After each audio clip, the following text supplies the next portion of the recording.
Hello and welcome to the Karen Nance Show. I have an amazing guest today, Karen Gibson. She's a parenting coach and a mother of two adult daughters, and she has a lot of interesting and fascinating information to share with us today. We're approaching the holidays, and she's going to tell us about how we can cope with parental stress. Welcome, Karen. Thank you so much, Karen. I'm very excited to be here because it's a very intriguing hot topic that we'll be discussing today. Absolutely. And you're just the person we need to hear from because you work with can you tell us some more about your work that you do and so that people can understand where you're coming from and the tools that you can share with us that'll be a great help for parents struggling through the holiday season.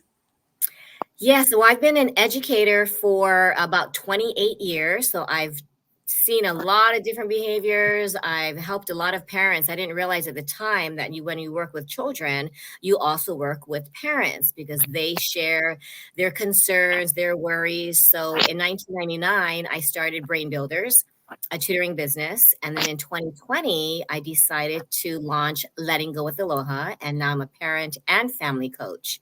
So it goes hand in hand because sometimes parents, they could use the support, but sometimes you also need the whole family, right, to be involved in the coaching process whenever you're experiencing challenges within the family.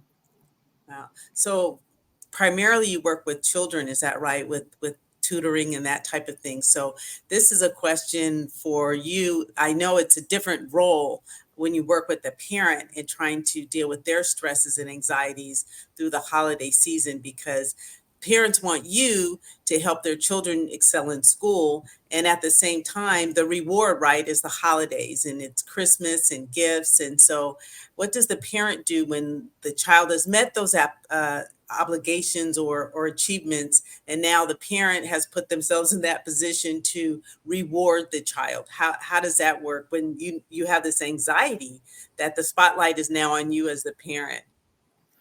And that anxiety is real. I think many of us parents are already emotionally exhausted. And then you throw in the holidays, the Christmas wish list that keeps changing. So you don't know, right? It's very unpredictable. At one moment, a certain toy is hot, they want it.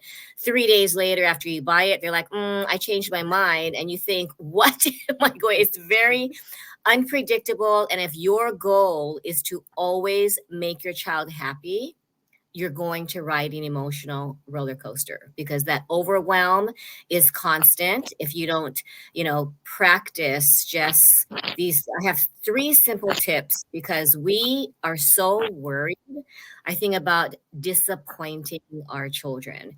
And I think it stems from I didn't realize that we, right, our kids sometimes disappoint us. And then when you're mentioning the mirror is turned now, and during the holidays, it's all about, are you being good? Because Santa's watching. And then that is so much stress because sometimes the attitudes are even worse, right? Because the added stress.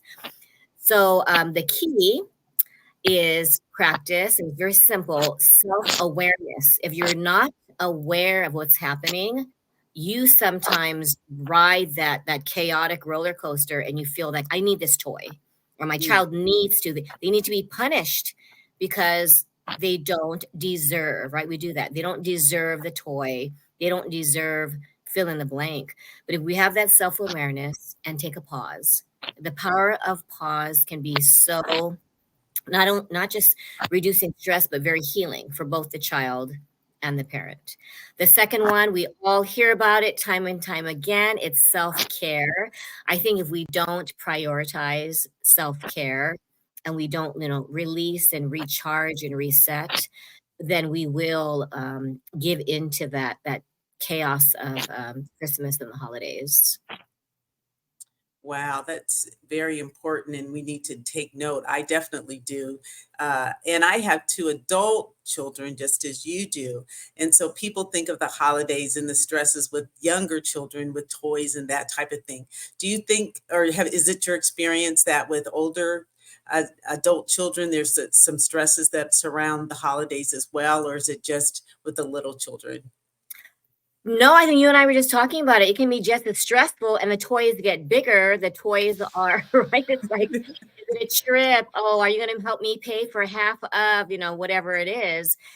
And I'm realizing now that's what my mom, as an only child, my mom did that. I'll pay for half, no matter what it was. Whether I was on a honeymoon, whether it was uh, wherever I was, and I thought that was a mistake because I grew up thinking that I would have to do that.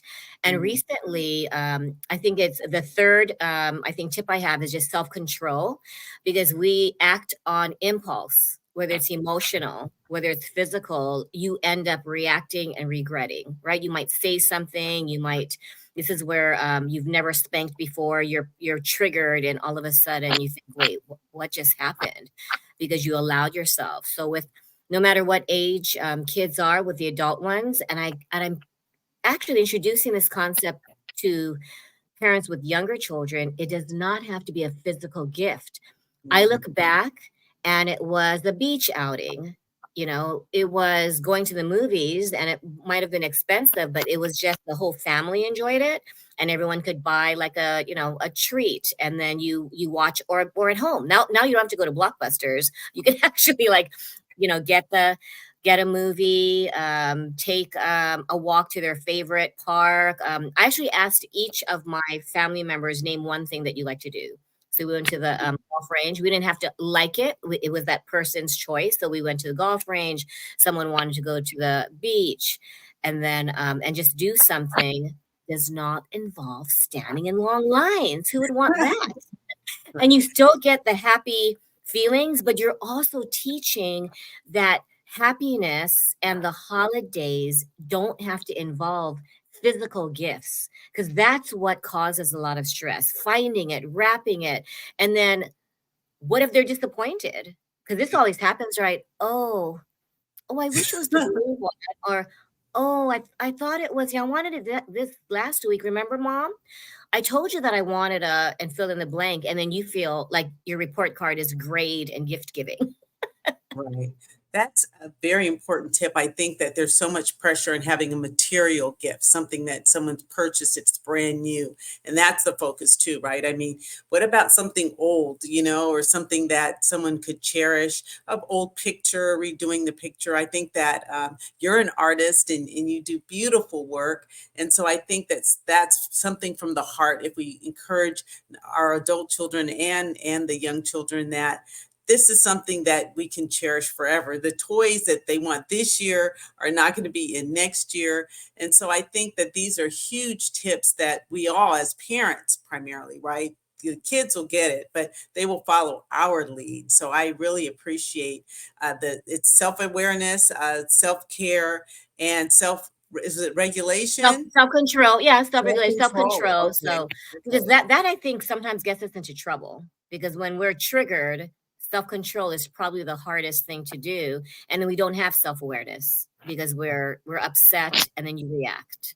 So many times I've told kids that you see adults having tantrums, whether it's in the parking lot, whether it's, and they witness it. Yeah, I just saw two teachers arguing, or maybe, down the street, maybe it's over like a parking space, or someone looked at them in a wrong way, right? And this is an opportunity, especially during the holidays, to practice and teach kids, that self-awareness, and what can they do. I have a boy, and he just said, I practiced the deep breathing, and he Mm. just closed his eyes less than 30 seconds.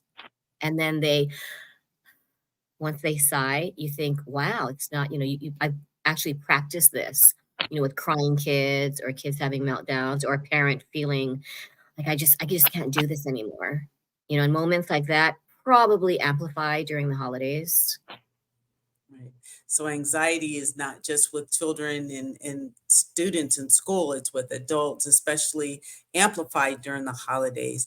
Well, what I'd like to do is take a little break and pick up the conversation afterwards. I know you have some more tips for us, and I'm excited to hear more. So stay tuned, everyone. Aloha. I'm Karen Gibson, a wife and mother of two adult daughters who wrote Mama's Gotta Let Go, How to Let Go Without Losing Your Sanity.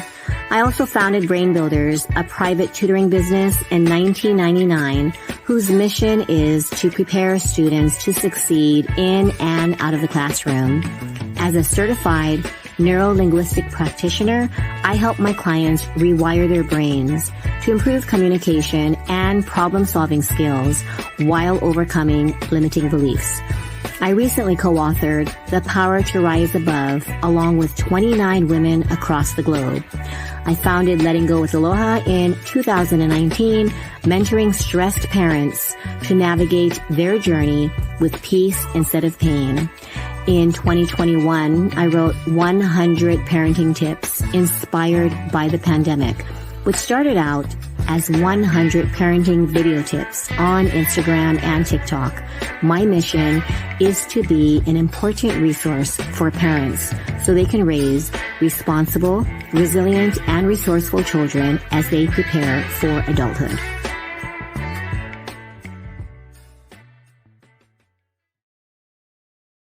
Thank you, Karen, for sharing that video. It's wonderful to see your beautiful family and all the work that you're doing. So thank you so much for sharing. I appreciate that.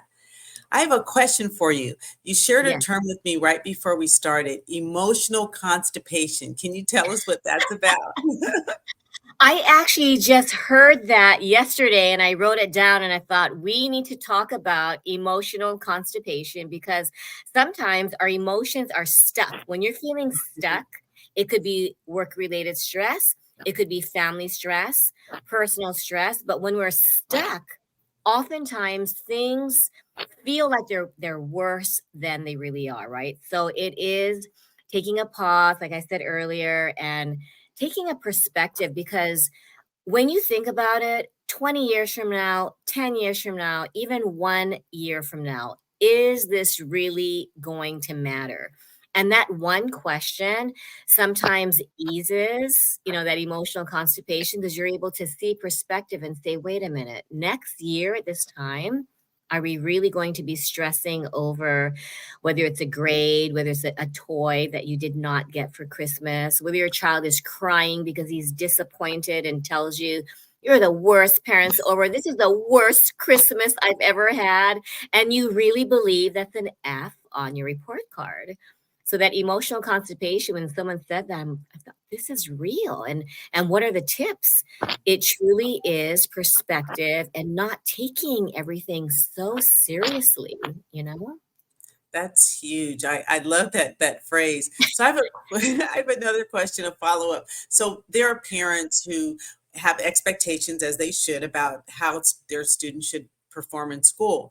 And at the same time, there's a punishment attributed to that. If you don't get all A's, such and such will happen, or I'll cancel Christmas. What are your thoughts about that type of parenting or that type of cloud holding over the child's head in terms of pressure to perform? I've experienced this with so many kids, and it's interesting since I've been doing this for almost 30 years. I see the kids who experienced Christmas being canceled, who are told you don't deserve this. Santa's looking at you right now, and you do not deserve it. And now they're in their early 30s, and they've shared that they still don't feel they're good enough. And it's interesting that they reflect back to situations like Christmas, or they were promised maybe a big prize if they got the straight A's and they missed it by one. Maybe they just got a B. I tried talking to the parents. I think we make a mistake in putting so much emphasis and importance on grades. Now you're having kids having meltdowns as young as 5, or they're 18 and they feel like they're a failure. And so these little, I think we think that it inspires them. A lot of parents say that they don't motivate them. And I'm here to tell you it doesn't, because they burn out quickly and they feel like it's never going to happen. I've had kids and like, well, maybe no, you know what? I've experienced too many disappointments. Why expect something different? Why have hope? And to me, that's sad when you Yeah. don't have, because you think that it's never going to happen because you're not good enough. And interesting how that one little experience can cause that. Wow.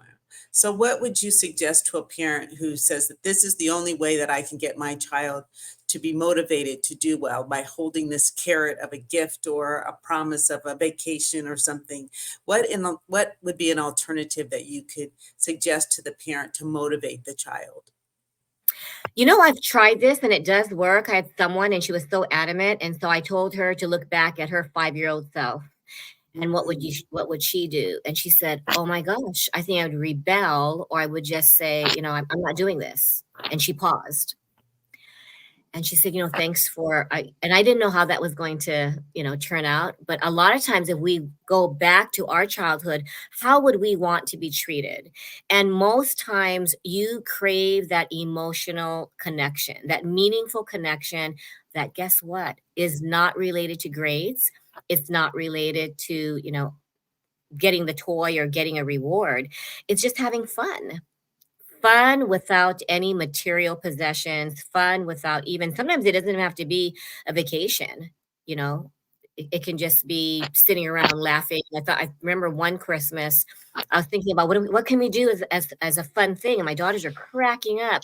They were doing Snapchat filters for like 5 minutes, and at first I thought, "This is wasted time," and then they did it on me, and it was like this frown. Like, everyone had this frown, and all of us started cracking up, and I thought, "Oh my gosh, we're having fun without going anywhere, without needing to, have that perfect Christmas gift." It was the day before Christmas, and I thought, "What are we doing?" Putting so much stress in needing to, fill in the blank. And I think once we get rid of those, to me, the unrealistic expectations, because you're constantly on edge. What is the perfect gift? What is the perfect thing? I love that advice. I think more of us should look at ourselves and say, what do we want? What did we want with our 5-year-old self? And I think that we'd have a lot happier parents, a lot less stress, and happier children as well. So in parting, I'm so excited. You have an event coming up, if you could share that with us this weekend, and also some parting words on how to, if someone is stressed out as a parent or even as a child, what should they do? Well, let me answer that first. What can you do like right now today? I think we do not take enough deep breaths and pause. I know I said that many times, but I noticed that the children and the parents who do are amazed. It's closing your eyes, just being, even you can do this at your traffic light. Some people say, "I have no time." You're in the bathroom, you're standing in line at the store, you're driving home, and just deep breathing for a solid minute, which is a long time, and just letting yourself know. It could be a simple affirmation as, "It's going to be okay. It's going to be okay." And then another one is, "It's okay if it's not okay." You know, when my daughter told me that, I thought, wow, that's very powerful, that it's okay that it's not okay. It's okay if your child is crying. It's okay if, your world seems like a little mess now. It's temporary. Thanks for asking about my event. It's coming up this Sunday at Pearl City Library for anyone on Oahu watching this. And it will be just on this topic about how to handle overwhelm, how to balance parenting, and just how to get through, I think, life as a parent, because we're just juggling too much and expecting way too much from ourselves. Karen, I am so thankful to have you on our show, and I'd love to have you back soon. I am going to write down the tips as soon as we're done so that I know that I do get anxious during the holidays and I need all the support, and you've been amazing. So thank you so much for joining us, and see you back soon, I hope. Thank you, definitely. And you'll have to be on mine. Letting Go with Aloha. Okay. We'll have to plan it. Thank you Okay. so much. Take care. Happy holidays, everyone.